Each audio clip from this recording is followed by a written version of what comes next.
ಎಲ್ರಿಗೂ ನಮಸ್ಕಾರ. ಟ್ರೈಡನ್ ಜೆಸಿಬಿಗೆ ಸ್ವಾಗತ. ನಿಮ್ಮೆಲ್ರಿಗೂ ಗೊತ್ತಿದೆ, ಅಗ್ರಿಕಲ್ಚರಲ್ ಮತ್ತೆ construction equipments government emission standards ಅಲ್ಲಿ ಈಗ ಸ್ಟೇಜ್ 5 ರೀಚ್ ಆಗಿದೆ. ನಿಮ್ಮ ಹತ್ರ ಒಂದು ಓಲ್ಡ್ ಮಿಷಿನ್ ಇದ್ದು ಸ್ಟೇಜ್ 5 ಗೆ ಅಪ್ಗ್ರೇಡ್ ಮಾಡಬೇಕಾ ಬೇಡವಾ ಅಂತ ನೀವು ಯೋಚನೆ ಮಾಡ್ತಿದ್ರೆ ಯಾಕೆ ಮಾಡಬೇಕು ಅಂತ ಈ ವಿಡಿಯೋದಲ್ಲಿ ಎಕ್ಸ್ಪ್ಲೈನ್ ಮಾಡ್ತೀನಿ ಬನ್ನಿ.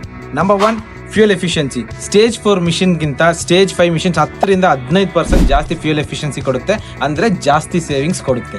Number 2, reduce harmful gases. ಅಂದ್ರೆ ಈ ಮಿಷಿನ್ ಎಕ್ಸಾಸ್ಟ್ ಇಂದ ನಮ್ಮ ವಾತಾವರಣಕ್ಕೆ ರಿಲೀಸ್ ಆಗೋ ಹಾರ್ಮ್ಫುಲ್ ಗ್ಯಾಸಸ್ ಹಳೆ ಮಿಷಿನ್ ಕಂಪೇರ್ ಮಾಡಿದ್ರೆ ಈ ಮಿಷಿನ್ ಅಲ್ಲಿ ತುಂಬಾನೇ ಕಡಿಮೆ ಇರುತ್ತದೆ. Number 3, improved engine and parts. ನಿಮ್ಮ ಓವರ್ ಆಲ್ ವೆಹಿಕಲ್ದು ಪಾರ್ಟ್ಸ್ ಕ್ವಾಲಿಟಿ ಇಂಪ್ರೂವ್ ಮಾಡ್ತಾನೆ ಇರ್ತಾರೆ, ಇದರಿಂದ ಬಾಳಿಕೆ ಜಾಸ್ತಿ ಆಗ್ತಾ ಇರುತ್ತೆ, ನಿಮ್ಮ ಸರ್ವಿಸ್ ಕಾಸ್ಟ್ ಕಡಿಮೆ ಆಗ್ತಾ ಇರುತ್ತೆ.